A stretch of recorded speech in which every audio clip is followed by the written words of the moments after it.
وعلى رسوله محمد خاتم النبيين وإمام المتقين وقائد الغر المحجلين وعلى آله وأصحابه أجمعين. أما بعد فأعوذ بالله من الشيطان الرجيم. بسم الله الرحمن الرحيم. والفجر وليال عشر. وقال النبي صلى الله عليه وسلم: ما من أيام أعظم عند الله سبحانه وتعالى ولا أحب إليه العمل فيهن من هذه الأيام العشر فأكثروا فيهن من التهليل والتكبير والتحميد، أو كما قال النبي صلى الله عليه وسلم: صدق الله وصدق رسوله النبي الكريم ونحن على ذلك لمن الشاهدين والشاكرين والحمد لله رب العالمين. دو اہم باتیں ہیں اس کی طرف توجہ دلانا مقصود ہے آج کی گفتگو میں. پہلی بات یہ ہے کہ ذی الحجہ کا مہینہ شروع ہوا ہے. ذی الحجہ اسلامی مہینوں میں آخری مہینہ ہے. ذی الحجہ پر اسلامی سال کا اختتام ہوتا ہے، اس کے بعد نیا سال شروع ہوتا ہے. تو ایک تو ہمیں یہ آگاہی ہونی چاہیے، اسلامی مہینوں کے بارے میں معلومات رکھنی چاہیے کہ پہلا مہینہ کون سا ہوتا ہے، دوسرا کون سا ہوتا ہے، تیسرا کون سا ہوتا ہے، سال شروع کس مہینے سے ہوتا ہے، ختم کس مہینے پہ ہوتا ہے. ہمیں اس کا نہیں پتہ ہوتا. حالانکہ ہماری بہت ساری عبادات کا تعلق، دین کا تو پورا نظام ہی انہی مہینوں کے حساب سے ہے. اگر آپ روزوں کو دیکھ لیں، آپ محرم کے 10 محرم کے روزے کو دیکھ لیں، ذی الحجہ کو دیکھ لیں، قربانی کو دیکھ لیں، حج کو دیکھ لیں، سارے مسائل کا تعلق انہی مہینوں کے ساتھ ہے. ایسا تو نہیں ہے نا کہ اسلام نے یہ کہا ہو کہ اگست کے مہینے میں قربانی کرنی ہے، یا اگست کے مہینے میں حج کرنا ہے، یا ستمبر میں روزے رکھنے ہیں، یا جنوری میں جو ہے نا 10 محرم کا روزہ رکھنا ہے. ایسا تو نہیں ہے. شریعت کا سارا مدار قمری مہینوں پر ہے، اور اس کے بارے میں ہمیں آگاہی ہونی چاہیے. آگاہی خود بھی ہونی چاہیے، ہمارے بچوں کو بھی ہونی چاہیے، ہمارے گھر والوں کو بھی ہونی چاہیے. یہ وہ چیزیں ہوتی ہیں جو دکھنے میں بہت معمولی سی لگتی ہیں. یعنی کوئی آدمی یہ کہہ سکتا ہے کہ اگر مجھے نہیں پتا تو کیا ہو جائے گا. تو ٹھیک ہے، ایسا ہونے کو تو کچھ نہیں ہوگا کہ اگر اس کو نہیں پتا ہوگا تو یا کوئی زلزلہ آ جائے گا، یا کوئی طوفان آ جائے گا، یا آسمان ٹوٹ کر گر جائے گا. ایسا تو کچھ نہیں ہوتا. ایسا تو کسی کو اگر ایمان کے بارے میں بھی نہیں پتا تب بھی کچھ نہیں ہوتا. لیکن ایک مسلمان کو اسلام کی بنیادی چیزوں کا تو پتہ ہونا چاہیے، بالخصوص جس سے اس کو سال بھر واسطہ پڑتا ہے. تو اس لیے ایک تو اس حوالے سے ہمیں اپنے آپ کو آگاہ رکھنا چاہیے، اپنے بچوں کو بتانا چاہیے، گھر والوں کو بتانا چاہیے. اسلامی مہینوں کے نام یاد کرنے چاہیے کہ پہلا مہینہ کون سا ہے، دوسرا کون سا ہے، تیسرا کون سا ہے. اس طرح آہستہ آہستہ بڑھ کے ہم کچھ آگے دین کا علم حاصل کر سکیں گے یا دین کو سمجھ سکیں گے. یا تو یہ کہ انسان یہ طے کر لے کہ میں نے نہ دین پڑھنا ہے نہ سمجھنا ہے، میرا دین سے کوئی لینا دینا نہیں ہے، تو پھر اس کو ضرورت نہیں ہے، نہ اس کو اسلامی مہینے کے نام یاد کرنے کی ضرورت ہے، نہ اور کچھ یاد کرنے کی ضرورت ہے. لیکن اگر انسان یہ چاہتا ہے کہ میں دن و دن ترقی کروں، میری دینی معلومات کے اندر کچھ تھوڑا بہت اضافہ ہوتا رہے، مجھے اپنی دین کے بارے میں آگاہی تھوڑی بہت بڑھتی رہے، اگر وہ یہ چاہتا ہے تو پھر اس کو کچھ نہ کچھ عملی قدم اٹھانا پڑتا ہے. یہ بھی اس کی ایک صورت ہے کہ ہم اس چیز کو بھی سامنے رکھیں. ذی الحجہ کے مہینے میں، ذی الحجہ کے جو پہلے 10 دن ہوتے ہیں جس کو عشرہ ذی الحجہ کہا جاتا ہے، اس مہینے کے پہلے 10 دن اسلام میں بہت اہمیت رکھتے ہیں، اس کی بہت زیادہ فضیلت ہے. حضور علیہ الصلاۃ والسلام نے ارشاد فرمایا: ما من عمل ما من ایام العمل فیہا احب الی اللہ من ہذہ العشر، کہ اللہ کی نظر میں سب سے زیادہ جو عمل پسندیدہ ہے، نیک عمل، اللہ کو سب سے زیادہ جو نیک عمل پسند ہے وہ نیک عمل ہے جو ان 10 دنوں میں سے کسی دن میں کیا جائے یا ان 10 دنوں میں کیا جائے.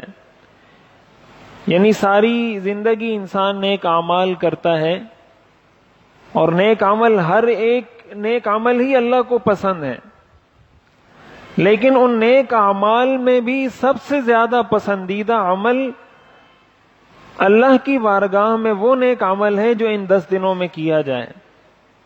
اب نیک عمل کوئی بھی ہو، چاہے وہ نماز ہو، چاہے وہ روزہ ہو، چاہے وہ صدقہ ہو، چاہے وہ رشتہ داروں کے ساتھ حسن سلوک ہو، چاہے وہ اچھے اخلاق ہوں، کوئی بھی نیک عمل ہو، تو ان دنوں میں اس کی فضیلت اور اس کا ثواب بہت بڑھ جاتا ہے.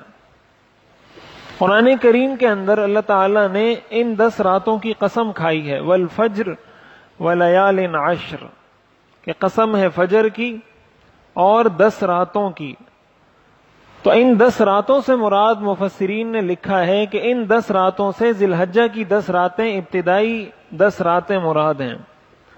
اب اللہ تعالیٰ نے جو قسم کھائی ہے یہ در حقیقت انسان کو ان دنوں کی اہمیت بتانے کے لیے، ورنہ اللہ کو تو قسم کھانے کی ضرورت نہیں ہے، لیکن ان راتوں کی قسم کھا کر مسلمانوں کو اس کی اہمیت بتلانا مقصود ہے کہ یہ دن اور یہ راتیں بڑی اہمیت کی حامل ہیں، اس لیے میں نے اس کی قسم کھائی ہے. اور ایک حدیث کے اندر حضور علیہ الصلوۃ والسلام نے ارشاد فرمایا، ما من ایام احب الی اللہ ان یتعبد له فیها من 10 ذی الحجہ یعدل صیام کل یوم منها بصیام سنۃ وقیام کل لیلۃ منها بقیام لیلۃ القدر. یہ مسند احمد اور ابو داؤد کی روایت ہے.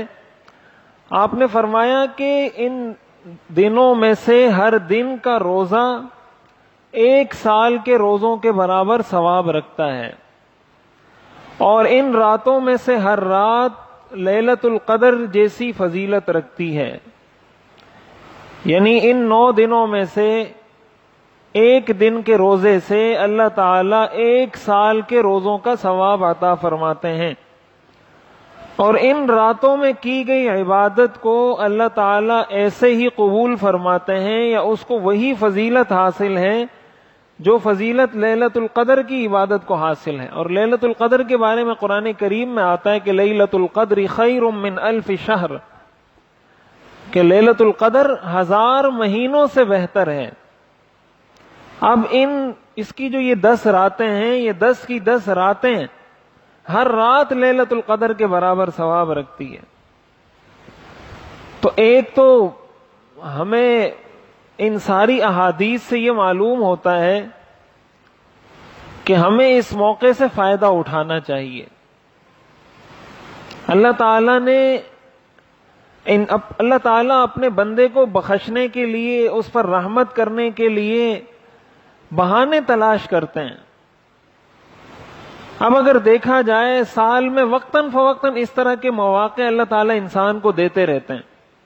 کبھی رمضان آ جاتا ہے تو رمضان کے روزوں کی اتنی فضیلت ہے، رمضان کی عبادات کی اتنی فضیلت ہے کہ اس میں ایک فرض کو 70 فرضوں کے برابر ثواب ملتا ہے، ایک نفل کا ثواب فرض کے برابر ملتا ہے.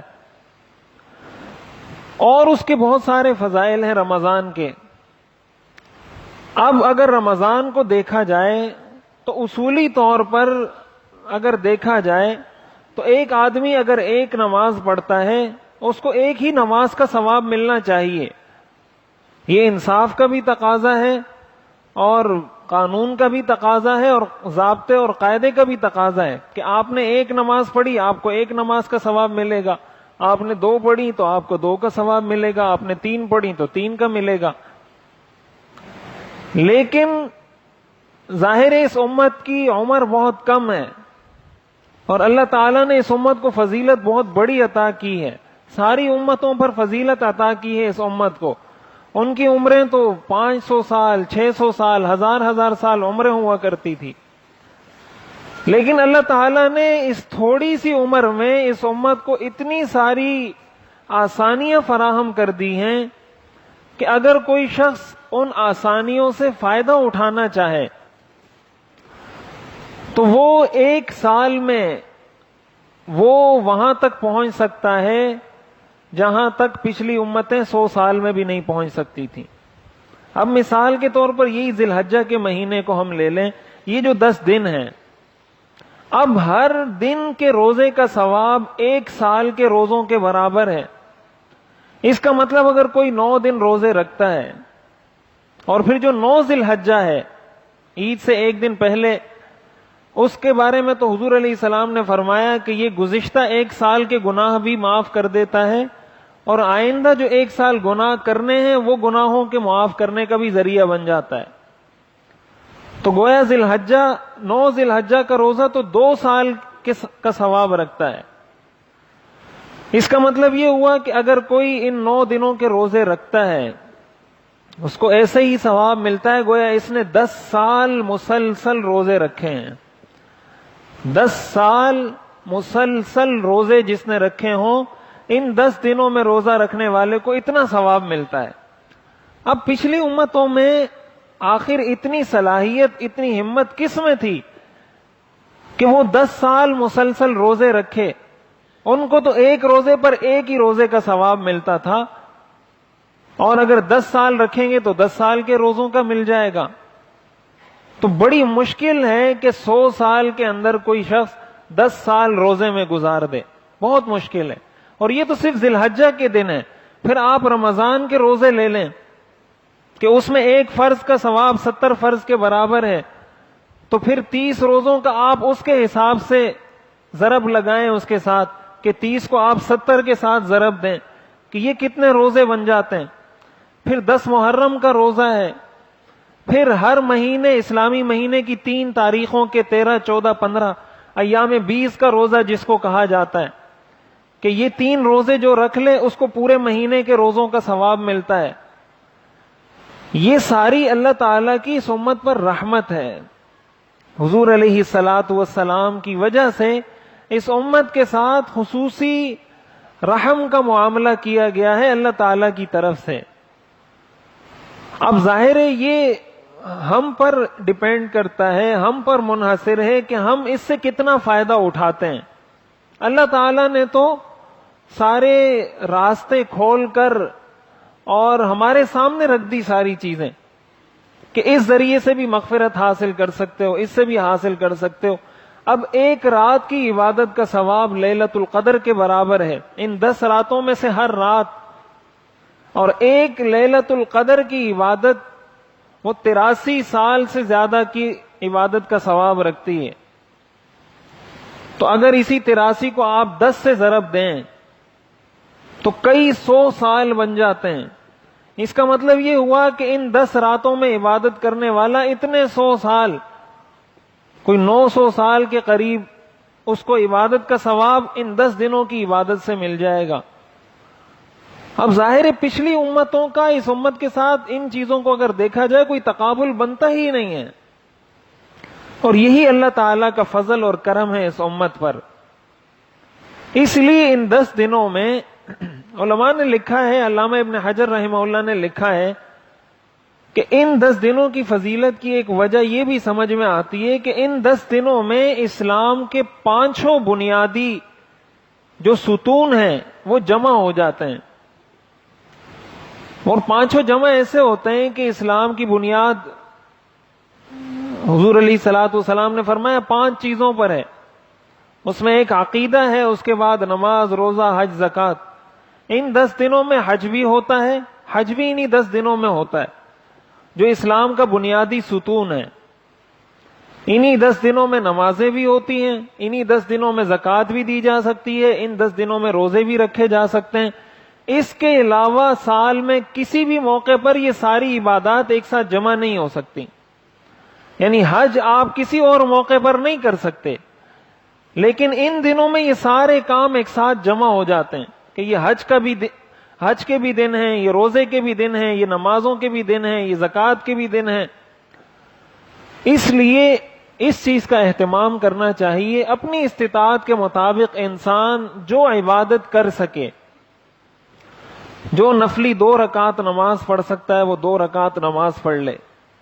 10 روپے صدقہ کر سکتا ہے، 20 روپے صدقہ کر سکتا ہے، اللہ کی راہ میں صدقہ کر دے. زکوٰۃ اس پر فرض ہے، زکوٰۃ ادا کر دے. قربانی واجب ہے، قربانی کر لے. روزے رکھ سکتا ہے، اگر 10 دنوں کے 9 دنوں کے روزے رکھتا ہے تو بہت اچھی بات، نہیں تو 9 ذی الحجہ کا روزہ تو کم از کم اہتمام کے ساتھ رکھنا چاہیے. حضور علیہ الصلوۃ والسلام اس کا پابندی سے اہتمام کیا کرتے تھے 9 ذی الحجہ کے روزے کا. اور 9 ذی الحجہ، یہ بہت سارے لوگ یہ سوال پوچھتے ہیں کہ سعودی عرب میں 9 ذی الحجہ کسی اور دن ہوتا ہے، یہاں کسی اور دن ہوتا ہے. ایک دن کا فرق ہوتا ہے عموماً، ابھی بھی ہے فرق. ہمارے ہاں 5 ذی الحجہ ہے، وہاں 6 ذی الحجہ ہے. تو اس کے اندر اعتبار آپ نے اپنے ہی ملک کا کرنا ہے جہاں آپ رہتے ہیں. آپ یہاں کے 9 ذی الحجہ کے اعتبار سے آپ کے لیے 9 ذی الحجہ کی فضیلت ہے اور 9 ذی الحجہ کا روزہ رکھنا ہے. آپ نے یہاں کا اعتبار کر کے روزہ بھی رکھنا ہے اور آپ کے لیے وہ فضیلت یہاں کے اعتبار سے ہے. جس طرح ہم نماز پڑھتے ہیں تو نماز پڑھتے وقت ہم سعودی عرب کے وقت کے مطابق نماز نہیں پڑھتے، یا فجر کی یا ظہر کی یا عصر کی یا مغرب کی، وقت میں تو فرق ہے. تو ہم جب نماز پڑھتے ہیں پاکستان کے وقت کے مطابق پڑھتے ہیں، اور ہمارا وقت داخل بھی پاکستان کے وقت کے مطابق ہوتا ہے اور ختم بھی پاکستانی وقت کے مطابق ہوتا ہے کہ ابھی فجر کا وقت شروع ہوا ابھی ختم ہو گیا، ابھی ظہر کا شروع ہوا ابھی ختم ہو گیا. تو 9 ذی الحجہ بھی ہم نے یہیں کے حساب سے رکھنا ہے. البتہ اس کے اندر بعض علماء نے یہ بات لکھی ہے، بعض علماء کی رائے یہ ہے کہ وہاں کے اعتبار سے بھی روزہ رکھنا چاہیے. اس لیے علماء فرماتے ہیں کہ زیادہ بہتر یہ ہے کہ انسان اگر دونوں دن کے روزے رکھ لے تو بہت ہی اچھی بات ہے. یعنی یہاں کے حساب سے 8 ذی الحجہ کا بھی رکھ لے جو وہاں کا 9 ذی الحجہ ہوگا، اور پھر یہاں کا 9 ذی الحجہ کا بھی رکھ لے جو وہاں 10 ذی الحجہ ہوگا. تو بہتر یہی ہے، احتیاط اسی میں کہ دونوں رکھ لے. نہیں تو اگر صرف 9 ذی الحجہ کا یہاں کے 9 ذی الحجہ کے حساب سے رکھ لیتا ہے تو انشاءاللہ اللہ تعالیٰ کی ذات سے امید ہے کہ اس کو اس 9 ذی الحجہ کا ثواب مل جائے گا. تو یہ تو ذی الحجہ کی ان 10 دنوں کی فضیلت ہے. اس کا بنیادی مقصد یہ ہے کہ ہم اپنے گھروں میں اپنے بچوں کو بتائیں. جیسے ہمارے ہاں مختلف دن آتے ہیں، ہم ان دنوں کو مناتے ہیں. عید کا دن آتا ہے، مختلف ایام منائے جاتے ہیں. تو یہ دن بھی منانے کے ہیں. منانے کا مطلب یہ ہے کہ اس میں عبادات کر کے ان دنوں کو منایا جائے. اس میں نفلی عبادات کر کے، نفلی نمازیں پڑھ کے، نفلی روزے رکھ کے، تلاوت کر کے، صدقہ کر کے. اسلام میں منانے کا یہ تصور ہے. اسلام میں منانے کا تصور نعرے بازی نہیں ہے. یہ بات اچھے طریقے سے یاد رکھیں. اسلام میں جو بھی چیز منائی جاتی ہے اس میں نعرے بازی نہیں ہے کہ آپ نعرے لگائیں، شور شرابہ کریں، لوگوں کو بتائیں کہ ہم یہ دن منا رہے ہیں. آپ عید کا دن دیکھ لیں. عید کے دن ہمیں اللہ نے کیا حکم دیا؟ شریعت کا حکم کیا ہے کہ جا کے عید کی نماز پڑھو. اس کا مطلب یہ ہوا کہ تم عید منا رہے ہو. عید الاضحیٰ آ رہی ہے تو عید جا کے عیدگاہ میں عید کی نماز پڑھو. اس کا مطلب یہ ہے کہ تم عید منا رہے ہو. جا کے قربانی کرو، اس کا مطلب یہ ہے کہ تم عید منا رہے ہو. یہ مطلب نہیں ہے کہ نعرے لگاؤ کہ آج ہم عید الفطر منائیں گے، پھر نعرے لگاؤ کہ آج ہم عید الاضحیٰ منائیں گے. اسلام عمل کا درس دیتا ہے، پریکٹیکل دین ہے، صرف تھیوری نہیں ہے، نعرے بازی نہیں ہے، زبان سے بولنے والے جملے نہیں ہیں، پریکٹیکل چاہتا ہے اسلام. تو ان 10 دنوں کو بھی منانے کا مطلب یہ ہے کہ ہم اپنے گھر میں بچوں کو بتائیں تو صحیح. اب 14 اگست آیا، سب بچوں کو پتہ چل گیا، سب بڑوں کو پتہ چل گیا. اچھی بات ہے، پتہ چل گیا، ہمارا ملک آزاد ہوا تھا، ہمیں اس کی تاریخ دہرانے کا ایک موقع مل گیا. لیکن یہ 10 ذی الحجہ، یہ ذی الحجہ کے 10 دن آئے، ہمارے بچوں کو پتہ ہے کہ یہ 10 ذی الحجہ، یہ جو ذی الحجہ کے 10 دن ہیں اس کی کوئی اہمیت ہے؟ نہیں پتا. ہمارے بچوں کو نہیں پتا، ہمارے بڑوں کو نہیں پتا، ہمارے جوانوں کو نہیں پتا. یہ کون بتائے گا؟ آپ کیا توقع رکھتے ہیں کہ میڈیا ان چیزوں کو بتائے گا؟ ٹی وی چینل آپ کو یہ چیزیں بتائیں گے کہ ان 10 دنوں کی فضیلتیں، ان میں روزے رکھیں؟ وہ تو آپ کو نہیں بتانے والے. یہ تو آپ کو یہ مسجد سے سننے کو ملے گا، کوئی مولوی صاحب بتائیں گے، کوئی امام صاحب بتائیں گے، تو آپ کو یہیں سے سننے کو ملے گا. مقصد یہ ہے کہ آپ اس چیز کو بھی تو پروموٹ کریں نا. یہ تو اسلام نے تقاضا کیا ہے کہ آپ اس کو پروموٹ کریں، ان 10 دنوں کو پروموٹ کریں، لوگوں کو بتائیں کہ بھائی اس کی فضیلت ہے، اس میں روزے رکھو، اس میں صدقہ دو، اس میں غریبوں کا خیال کرو، یتیموں کے سر پہ ہاتھ رکھو، بیواؤں کو راشن فراہم کرو. اس کو بھی تو پروموٹ کریں. اس کو کون پروموٹ کرے گا آخر اگر ہم نہیں کریں گے تو؟ اور یاد رکھیں اسی سے معاشرہ ترقی پاتا ہے.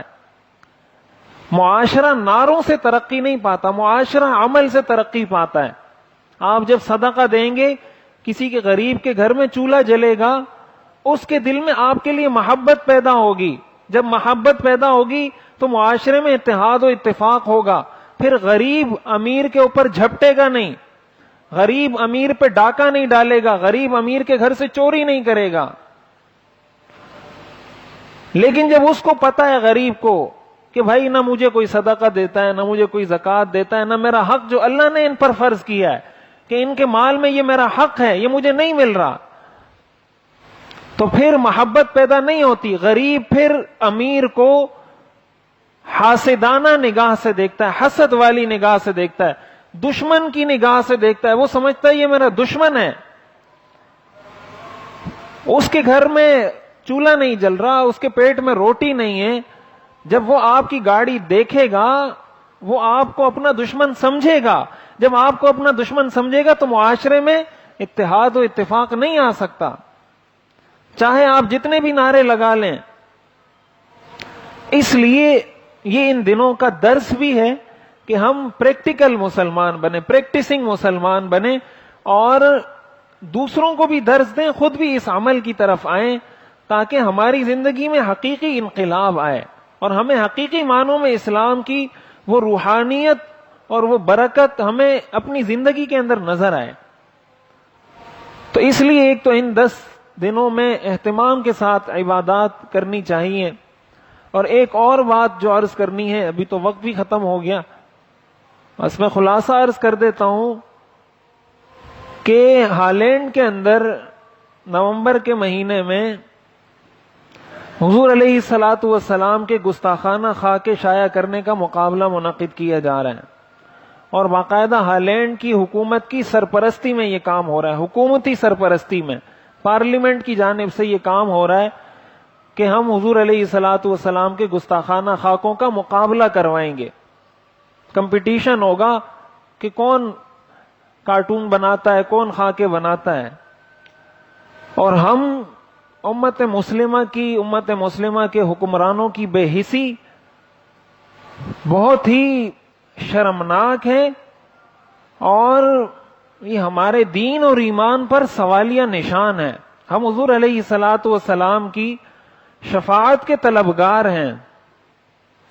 وہ ذات جنہوں نے ساری انسانیت کو رحمت کا درس دیا، جس کو رحمت للعالمین کا لقب اللہ نے دیا، جس نے دشمنوں کو بھی رحمت سے معاملہ کیا، دشمنوں کے ساتھ بھی، اپنوں کے ساتھ بھی، پرایوں کے ساتھ بھی، اور دنیا کو ایک امن کا، چین کا ایک ایسا پیغام دیا، ایک سب بھائی چارگی کا ایک ایسا نظام دیا جس کی مثال دنیا میں پہلے نہ ملی ہے، نہ اس کے بعد کبھی مل سکتی ہے. اب دیکھیں، اس سے ایک تو اس بات کا اندازہ ہوتا ہے کہ ان کے پاس اسلام کا دلیل کی دنیا میں کوئی جواب نہیں ہے. دلیل کی دنیا میں کہ اگر آپ ہمارے ساتھ حجت بازی کریں، دلیل دیں کہ آپ حق پر ہیں یا ہم حق پر ہیں. یہ حربے، یہ ہتھ کنڈے انسان کس وقت آزماتا ہے؟ جب فیل ہو جاتا ہے، جب اس کو پتا ہے کہ میں اب کچھ نہیں کر سکتا، دلیل کی دنیا میں ہار گیا. پھر وہ یا تو لڑتا ہے، یا پھر وہ گالیاں دیتا ہے، یا پھر اس طرح کی حرکتیں کرتا ہے. اس سے ایک تو ان کی بوکھلاہٹ واضح ہوتی ہے کہ وہ کتنے بوکھلائے ہوئے ہیں اسلام کے مقابلے میں. اور اسلام کے مقابلے میں ان کو تو چاہیے تھا دلیل سے بتاتے کہ بھائی تمہارا دین صحیح نہیں ہے، ہمارا دین صحیح ہے، اس کی یہ دلیل ہے، اس کی یہ دلیل ہے، اس کی یہ دلیل ہے. کبھی کوئی مسلمان کسی حضرت عیسیٰ علیہ السلام ہے، حضرت موسیٰ علیہ السلام، یہ ساری ہماری محترم شخصیات ہیں، ہم ان سارے انبیاء پر ایمان لاتے ہیں. کبھی کوئی مسلمان اس کا سوچ بھی نہیں سکتا کہ وہ ان کے پیغمبر کی شان میں گستاخی کرے، اس لیے کہ وہ ہمارے بھی پیغمبر ہیں اور ہم ان کو حق پہ سمجھتے ہیں. لیکن ان کی یہ حرکتیں اس بات کی نشاندہی کرتی ہیں کہ ان کے پاس اسلام کا دلیل کی دنیا میں کوئی جواب نہیں ہے. یہ مسلمانوں کو لوگ تانے دیتے ہیں کہ آپ متشدد ہیں، آپ دلیل سے بات کریں، آپ جو ہے نا مکالمہ کریں. مسلمان تو مکالمہ کر رہے ہیں. مسلمان نے تو آج تک کسی پیغمبر کے خاکے نہیں بنائے، کسی پیغمبر کے کارٹونوں کا مقابلہ کسی مسلمان ادنا سے ادنا درجے کے مسلمان نے نہیں کروایا. مسلمان تو مکالمے پر یقین رکھتا ہے، دلیل پہ یقین رکھتا ہے. لیکن ان کی یہ حرکتیں آخر ہم سے تو پوچھا جائے گا. حضور علیہ الصلوۃ والسلام کی ذات اور آپ کی شان میں گستاخی اسلام کی نظر میں ناقابل معافی جرم ہے. یہ بات یاد رکھیں، حضور کی گستاخی ناقابل معافی جرم ہے شریعت کی نظر میں. حضور علیہ الصلوۃ والسلام نے اپنی حیات طیبہ کے اندر کئی گستاخوں کو قتل کرنے کے لیے صحابہ کی تشکیلیں کی ہیں خود، کہ آپ جا کے اس کو قتل کریں. ایک کعبے کے غلاف سے چمٹا ہوا تھا ابن قتل، آپ نے فرمایا کعبے کے غلاف سے چمٹا ہوا ہے، اس کعبے کے غلاف سے پکڑ کے اس کو وہیں قتل کرو. بیت اللہ کے اندر اس کو قتل کیا، حرم کے اندر. حالانکہ حرم کے اندر آپ کوئی پودا بھی نہیں اکھاڑ سکتے، ناجائز ہے. کسی جانور کا شکار بھی نہیں کر سکتے، انسان کو مارنا تو بہت دور کی بات ہے. اس کو حرم اسی لیے کہا جاتا ہے کہ وہ محترم ہے، وہاں آپ کوئی اس طرح کی حرکت نہیں کر سکتے. آپ نے فرمایا اس کو حرم کے اندر قتل کرو. تو اب ظاہر ہے ہم قتل تو نہیں کر سکتے اس گستاخ کو، وہ وہاں بیٹھا ہوا ہے، ہماری اب اتنی وہ نہیں ہے، بس نہیں ہے، ہماری وس نہیں ہے. بس چلتا تو کوئی چھوڑتا نہیں کوئی مسلمان اس کو. لیکن اب کیا کریں، ہم یہاں سے ہالینڈ تو جانے سے رہے، لیکن کچھ تو کر سکتے ہیں. ایک مسلمان ہونے کی حیثیت سے کوئی ذمہ داری تو ہم پہ عائد ہوتی ہے، اور وہ ذمہ داری یہ ہے کہ آپ نے جن سیاسی رہنماؤں کو ووٹ دیے ہیں، جن کو منتخب کر کے اسمبلیوں میں پہنچایا ہے، یہاں ہم بول بول کے تھک گئے. اب آپ ان سے یہ مطالبہ بھی کریں برائے مہربانی کہ جناب والا ہم مسلمان ہیں، یہ اسلامی ملک ہے، یہاں کا آئین اسلامی ہے، یہ ملک ہمیں حضور علیہ الصلوۃ والسلام کے نام پر ملا ہے، تو ہم نے آپ کو ووٹ دیا ہے. اب برائے کرم آپ اس مسئلے پر آواز تو اٹھائیں، ایک احتجاج کا جملہ تو زبان سے نکالیں. کیا منہ لے کر جائیں گے حضور علیہ السلام کے سامنے قیامت کے دن؟ کس منہ سے کہیں گے ہماری شفاعت کریں؟ ووٹ دے کر اسمبلیوں میں پہنچا دیا، اب ان سے مطالبہ کون کرے گا؟ اب ان کو کون اس بات پہ مجبور کرے گا کہ حضور کی ناموس کا مسئلہ ہے، حضور کی عزت کا مسئلہ ہے، حضور علیہ الصلوۃ والسلام کی شان میں گستاخی کی جا رہی ہے؟ اس لیے اپنے سیاسی رہنماؤں پر دباؤ ڈالیں. خدا کے لیے اپنے سیاسی رہنماؤں کو خدا نہ بنائیں، ان کو خدا نہ بنائیں، ان کو انسان سمجھیں، ان کی غلط کو غلط، صحیح کو صحیح سمجھیں، غلط کریں ان کو صحیح بات کی رہنمائی دیں. اب یہ آواز کون اٹھائے گا؟ ہم نے تو یہاں اٹھا دی. وہ کہتے ہیں جنگل میں مور ناچا، کس نے دیکھا؟ ہم نے تو بول دیا. ہماری بات کہاں تک جائے گی؟ حکمران وہ طبقہ ہے، سیاستدان وہ طبقہ ہے جس کی آواز باہر تک جاتی ہے، جس کی آواز کو مؤثر سمجھا جاتا ہے، جس کی آواز پر لوگ متاثر ہوتے ہیں کہ انہوں نے یہ آواز بلند کی ہے. آپ کا جس سیاسی جماعت سے بھی تعلق ہے، آپ بھرپور طریقے سے اپنے سیاسی رہنماؤں کو اس بات کا پابند بنائیں، اس پہ مجبور کریں، ورنہ قیامت کے دن یہ بات یاد رکھیں، حضور علیہ الصلوۃ والسلام سے آمنا سامنا ہوگا. اور اگر حضور نے رخ پھیر دیا تو پھر یاد رکھیں کہ کوئی بچت کا کوئی چانس نہیں ہے. اور حضور علیہ الصلوۃ والسلام اگر رخ نہیں پھیریں گے تو آخر کیا کریں گے؟ اگر میں اپنے سیاسی رہنما کو زبان سے ایک جملہ نہیں کہہ سکتا کہ یار حضور کی ناموس پر آواز اٹھاؤ، قیامت کے دن حضور مجھے محبت سے گلے لگائیں گے؟ ہم شفاعت کے طلبگار ہیں، شفاعت کے امیدوار ہیں. اس لیے ایک تو جو ہالینڈ کی، نیدرلینڈ کی مصنوعات ہیں ان کا پتہ لگائیں کون سی مصنوعات ہیں، ان کا بائیکاٹ کیا جائے، اپنے سیاسی رہنماؤں کو متوجہ کیا جائے. لوگ کہتے ہیں مولوی بار بار کہتے ہیں اس کا بائیکاٹ کرو، اس کا بائیکاٹ. کیا کرے آخر مولوی؟ یہ بات کرنا چھوڑ دے. مولوی یہ بات کرنا چھوڑ دے کہ حضور کی ناموس کی اسلام میں بڑی اہمیت ہے. یا تو آپ یہ کہیں کہ مولوی یہ بات نہ کرے کہ حضور کی بڑی عظمت ہے، یا تو پھر یہ بات چھوڑ دیتے ہیں.